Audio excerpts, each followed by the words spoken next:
नमस्कार दोस्तों, मैं Premchandra. Welcome to my YouTube channel pre exam training.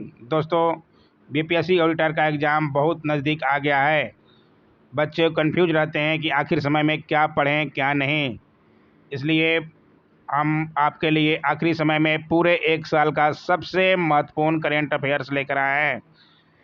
2-4 पार्टों में कराया जाएगा, जो परीक्षा में पूछा ही जाता है। जिस तरह के जो ज़्यादा ओवर स्मार्ट हैं उनके लिए ये वीडियो नहीं है। जो लोग जागरूक हैं एग्ज़ाम को लेकर, वो ज़रूर वीडियो देखें। लाइक तो बनता ही है। अगर आपको वीडियो पसंद आए पूरा लाइक ज़रूर कीजिएगा और बताइएगा, ताकि सेकंड पार्ट और थर्ड पार्ट भी हम ला सकें। पूरे विस्तार से समझ लीजिएगा एक बार। एग्ज़ाम जब पूछा जाता है तब जो है निकल जाता है अपने सर के ऊपर से, इसलिए पूरा डिटेल में बताया जाएगा। आज का पहला है आज़ादी का अमृत महोत्सव। आज़ादी का अमृत महोत्सव क्या है, पूरे डिटेल में बताएंगे। पूरा वीडियो देखिएगा, प्रश्न बनेगा ही। देश की स्वतंत्रता के 75 वर्ष पूर्व होने के अवसर को उल्लासपूर्ण मनाने के लिए अभी हाल ही में 15 अगस्त को 75वां स्वतंत्रता दिवस मनाया गया। सबको ज्ञात होना चाहिए भारत कब स्वतंत्र हुआ था। सबको पता होगा, 15 अगस्त 1947 को ये अपना 75वां स्वतंत्रता दिवस मनाया गया अभी हाल ही में। 75 सप्ताह के अमृत महोत्सव का शुभारंभ 12 मार्च 2021 से किया गया था। पूरी बातों को समझिएगा, नोट कर लीजिएगा हो सके तो। इसकी शुरुआत प्रधानमंत्री ने अहमदाबाद के साबरमती आश्रम से पद यात्रा गांधी जी ने भी किया था। इसे भी ध्यान रखिएगा, डांडी यात्रा उसी की तरह ये किया गया है, समझते हुए चलिएगा। साबरमती आश्रम से पद यात्रा यानी कि स्वतंत्रता यात्रा को हरी झंडी दिखाकर की गई। आज़ादी के अमृत महोत्सव के लिए 5 स्तंभों, नाम जरूर नोट कीजिएगा। 5 स्तंभों क्या क्या शामिल किया गया।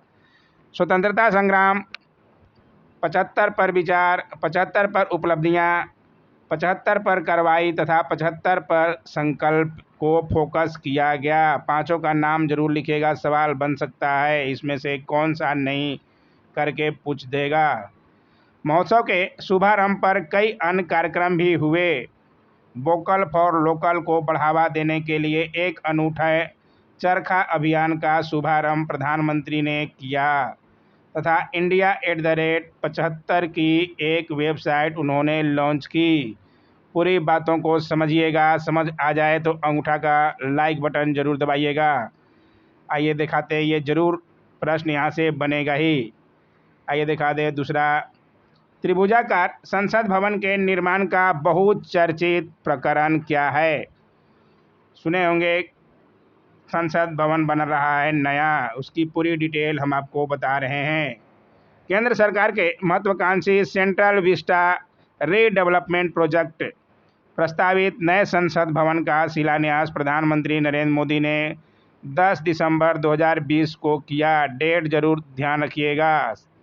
नई दिल्ली में राष्ट्रपति भवन, संसद भवन, नॉर्थ एवं साउथ ब्लॉक तथा राष्ट्रपति भवन से इंडिया गेट तक 4 किलोमीटर लंबा राजपथ सेंट्रल विस्टा के नाम से जाना जाता है। सोच लीजिए कितना इम्पोर्टेंट है ये लाइन, इसलिए सबका नाम नोट कर लीजिएगा। नई दिल्ली में राष्ट्रपति भवन, संसद भवन, नॉर्थ एवं साउथ ब्लॉक तथा राष्ट्रपति भवन से इंडिया गेट तक 4 किलोमीटर लंबा राजपथ सेंट्रल विस्टा के नाम से जाना जाता है।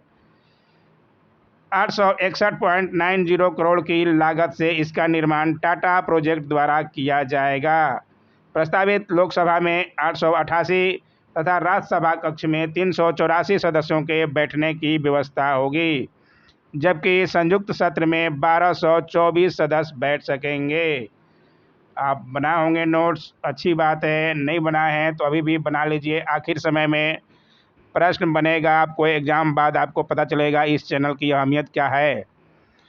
आइए आगे देखें। चुनाव हुए 2021 में लगभग 5 राज्यों में, एक उत्तराखंड में भी हुआ था, जहां अभी फिर से नए मुख्यमंत्री बन गए। तीरथ सिंह रावत फिर से हट गए और दूसरे मुख्यमंत्री बन गए हैं, बताया गया है करंट अफेयर्स में या प्रैक्टिस सेटों में बहुत बार। ये आगे जो है 5 चुनाव भी हुए 2021 में, उस पर नज़र बनाते हैं, देखते हैं क्या है, ज़रूर सवाल बनेगा। असम का है 27 मार्च 2021 से 29 अप्रैल 2021 के दौरान 5 राज्यों में कराए गए विधानसभा चुनाव में कि 126 सदस्यीय विधानसभा सीट, ये भी जरूर ध्यान रखिएगा, असम में 126 सदस्यीय विधानसभा सीट है के लिए चुनाव 3 चरणों में पूरा हुआ। 2 मई 2021 को 4 अन्य राज्यों के साथ असम विधानसभा के चुनाव परिणाम की घोषणा की गई। पांचों राज्य का नाम जरूर ध्यान रखिएगा, किन किन राज्यों में चुनाव हुआ था। सवाल बनेगा, मैं पूरी आपको दिखाऊंगा, आप देखते हुए चलिए आराम से। इन राज्यों में सत्तारूढ़ भारतीय जनता पार्टी ने सर्वाधिक 60 सीटों पर जीत दर्ज की। उपयुक्त चुनाव परिणामों के पश्चात 10 मई 2021 को भाजपा नेता और पूर्वोत्तर प्रजातांत्रिक गठबंधन के संयोजक हिमंत बिस्वा शर्मा ने असम के 15वें मुख्यमंत्री के रूप में शपथ ग्रहण की। पूरी बातों को समझिएगा। 15वें मुख्यमंत्री बने हैं असम के, कौन बने हैं, नाम नोट कीजिएगा, हिमंत बिस्वा शर्मा। इस पद पर इन्होंने सर्वानंद सोनोवाल का स्थान लिया है। इससे पहले कौन से मुख्यमंत्री थे उनको भी ध्यान रखना होगा। अच्छा लगेगा लाइक शेयर कमेंट और सब्सक्राइब जरूर करना है दोस्तों। आइए दिखाते हैं। दूसरा राज्य में चुनाव हुआ था केरल। केरल की 140 सदस्यीय विधानसभा सीटों के लिए चुनाव एक ही चरण में 6 अप्रैल 2021 को संपन्न हुआ था। 2 मई 2021 को 4 अन्य राज्यों के साथ केरल विधानसभा के चुनाव परिणामों की घोषणा की गई। केरल की 140 सदस्यीय विधानसभा सीटों में से कम्युनिस्ट पार्टी ऑफ इंडिया यानी कि मार्क्सवादी ने 62 सीटों पर जीत दर्ज की। इसे भी जरूर ध्यान रखिए, लिखते हुए चलेंगे। सीपीएम नेता पिनराई विजयन ने लगातार दूसरे कार्यकाल के लिए केरल के मुख्यमंत्री के रूप में शपथ ली। पूरी बातों को ध्यान रखिएगा, कौन बने मुख्यमंत्री सबका डिटेल रखना होगा आपको। राज्यपाल आरिफ मोहम्मद खान हैं, केरल के राज्यपाल आरिफ मोहम्मद खान हैं, इन्हें भी जरूर ध्यान रखिएगा। आइए देखें, लाइक और सब्सक्राइब चैनल को जरूर कीजिएगा दोस्तों। यही एक हमको आपसे चाहिए और कुछ नहीं चाहिए हमसे, आपसे हमें। तीसरा है पुडुचेरी। पुडुचेरी केंद्र शासित प्रदेश है। 27 मार्च 2021 से 29 अप्रैल 2021 के दौरान 5 राज्यों में कराए गए विधानसभा चुनाव में केंद्र शासित प्रदेश पुडुचेरी भी 30 सदस्यीय विधानसभा सीटों के लिए चुनाव संपन्न हुआ। यहाँ पे कितने सीट हैं, 30 सदस्यीय, ये भी ध्यान रखिएगा। पुडुचेरी विधानसभा की 30 सीटों में से ऑल इंडिया एनआर कांग्रेस ने सर्वाधिक 10 सीटें प्राप्त की, यानी कि बहुमत की नहीं प्राप्त कर सके। 7 मई 2021 को पुडुचेरी में एन रंगासामी को उपराज्यपाल तमिलसाई सौंदरराजन ने राज्य के मुख्यमंत्री के रूप में पद एवं गोपनीयता की शपथ दिलाई। जरूर नोट कीजिएगा, कौन बने मुख्यमंत्री और कौन है पुडुचेरी के उपराज्यपाल। 71 वर्षीय रंगासामी चौथी बार पुडुचेरी के मुख्यमंत्री बने हैं, इसलिए ये भी ज़्यादा ही इम्पोर्टेंट है, सवाल बनेगा ही। आइए दिखाते हैं आगे। तमिलनाडु में भी चुनाव हुए। तमिलनाडु की 234 सदस्यीय विधानसभा सीटों के लिए चुनाव एक ही चरण में 6 अप्रैल 2021 को संपन्न हुआ था। तमिलनाडु विधानसभा 234 सीटों में से द्रविड़ मुनेत्र कड़गम, नाम जरूर नोट कीजिएगा, बड़ी पार्टी का, किसने सर्वाधिक 133 सीटों पर जीत दर्ज की। 7 मई 2021 को चेन्नई में द्रमुक अध्यक्ष MK स्टालिन को राज्यपाल बनवारी लाल पुरोहित ने राज्य के मुख्यमंत्री के रूप में पद एवं गोपनीयता की शपथ दिलाई। जरूर नोट कीजिएगा, कौन बने मुख्यमंत्री, ये 2021 के करंट अफेयर्स में इम्पोर्टेंट है। और कौन है राज्यपाल बनवारी लाल पुरोहित, तमिलनाडु के। और आइए सबसे ज़्यादा ही इम्पोर्टेंट पश्चिम बंगाल को देख लेते हैं, जहां चुनाव संपन्न हुआ था, कितना विवाद हो रहा था। पश्चिम बंगाल में विधानसभा चुनाव 8 चरणों में संपन्न हुए थे। पश्चिम बंगाल की 294 सदस्यीय विधानसभा सीटों में 292 सीटों के ही चुनाव परिणाम घोषित किए गए थे। शेष 2 सीटों पर बाद में चुनाव कराए जाएंगे। घोषित किए गए 292 सीटों में से सत्तारूढ़ ऑल इंडिया तृणमूल कांग्रेस ने सर्वाधिक 213 सीटों पर जीत दर्ज की। भारतीय जनता पार्टी को 77 सीटें प्राप्त हुई। ऑल इंडिया तृणमूल कांग्रेस ने ममता बनर्जी के नेतृत्व में बेहतरीन प्रदर्शन किया, लेकिन वह अपने विधानसभा क्षेत्र नंदीग्राम में भाजपा के शुभेंदु अधिकारी से हार गई। पश्चिम बंगाल विधानसभा चुनाव में प्रचंड जीत हासिल करने के बाद तृणमूल कांग्रेस सुप्रीमो ममता बनर्जी ने 5 मई 2021 को लगातार तीसरी बार, ये जरूर ध्यान रखिएगा, तीसरी बार पश्चिम बंगाल की मुख्यमंत्री बनी हैं। इसलिए ध्यान रखिएगा, तीसरा बार है इनका, इतना इम्पोर्टेंट है, आप समझ सकते हैं। आइए देखें, सब्सक्राइब अभी भी नहीं किए हैं चैनल को तो कर लीजिए, बहुत फ़ायदा मिलने वाला है दोस्तों। अभी तो पीवीएससी ऑडिटर का ही है, आगे बहुत सारे एग्ज़ाम बाकी हैं। अब देखते हैं नीतियाँ, कार्यक्रम, योजना और परियोजना के बारे में। कौन कौन सी योजना, परियोजना और नीतियाँ आई है। अटल टनल का लोकार्पण, सवाल यहाँ से 66 बीपीएससी में भी बन चुका है और आगे भी बनेगा ही, क्योंकि अभी भी 1 साल का करंट अफेयर 1.5 साल का पढ़ना पड़ता है। 3 अक्टूबर 2020 को प्रधानमंत्री नरेंद्र मोदी ने मनाली से लेह को जोड़ने वाली 10,000 फुट की ऊंचाई पर विश्व की सबसे लंबी हाईवे टनल, ध्यान रखिएगा, सबसे 10,000 फीट की ऊंचाई पर है और विश्व की सबसे लंबी हाईवे अटल टनल 10,000 की फीट की ऊंचाई पर कोई नहीं है, सिर्फ है रोहतांग टनल, जिसे अटल टनल के नाम से जाना जाता है, का लोकार्पण किया गया। लेह मनाली हाईवे पर रोहतांग दर्रे के नीचे हिमालय के पीर पंजाल, यही सवाल बना था 66 बीपीएससी में। पीर पंजाल रेंज में बनी यह सुरंग 9.02 किलोमीटर लंबी है। पूरी बातों को नोट कीजिएगा अगर अभी भी नहीं किए हैं तो। मनाली से लेह की सड़क मार्ग की दूरी इससे 46 किलोमीटर कम हुई है। ध्यान रखिएगा, बहुत ही इम्पोर्टेंट है ये, यहाँ से सवाल बनेगा। आइए दिखाएं सी प्लेन सेवा क्या है। सी प्लेन सेवा लागू की गई 31 अक्टूबर 2020 को। प्रधानमंत्री नरेंद्र मोदी ने गुजरात के नर्मदा जिले के केवड़िया में स्टैचू ऑफ यूनिटी और अहमदाबाद के साबरमती रिवर फ्रंट के बीच सी प्लेन का उद्घाटन किया। पानी और ज़मीन दोनों से उड़ान भरने में सक्षम इस विमान को कनाडा में बनाया गया है और इसे स्पाइस जेट मालवीय ने खरीदा है। सी प्लेन मालदीव ने खरीदा है। सी प्लेन मूलतः हवाई जहाज़ होता है, परंतु यह किसी जलपोत की तरह पानी पर तैरते हुए वहां पर उड़ने और उतरने में सक्षम होता है। सी प्लेन एक जहाज़ है, ध्यान रखिएगा, इसे स्पाइस जेट मालदीव ने खरीदा है। देश भर में सी प्लेन सेवाओं की शुरुआत के लिए सरकार की योजना 14 और जलीय अवशेष बनाने की है। इस योजना से लक्षद्वीप, अंडमान निकोबार, असम, महाराष्ट्र और उत्तराखंड में इस सेवा का लाभ मिलने की संभावना है। ये लाइन जरूर नोट कीजिएगा, किसको किसको सी प्लेन से फ़ायदा मिलने वाला है, किन किन राज्यों को। सवाल यहाँ से बनता ही ये बन सकता है। आइए दिखाते हैं आगे। One nation one ration card, नाम बहुत सुने होंगे, एक देश एक राशन कार्ड होना चाहिए, सरकार बार बार कह रही है। क्या है ये वन देश एक राशन कार्ड? केंद्र सरकार की एक महत्वाकांक्षी योजना है। इसके तहत राशन कार्ड धारक सार्वजनिक वितरण प्रणाली पीडीएस के तहत देश भर में संचालित राशन की किसी भी दुकान से अपने हिस्से का राशन ले सकते हैं, क्योंकि लोग बाहर रहते हैं, कोई कमाने जाता है, कोई क्या करने, राशन ले नहीं पाता है, वहाँ पर सबको परेशानी होती है, इसलिए जहाँ चाहे वहाँ ले ले, जिस राज्य में भी रहें। इस योजना से राज्य क्रमशः जुड़ते जा रहे हैं। 1 अक्टूबर 2020 को तमिलनाडु और अरुणाचल प्रदेश इस योजना में शामिल हुए।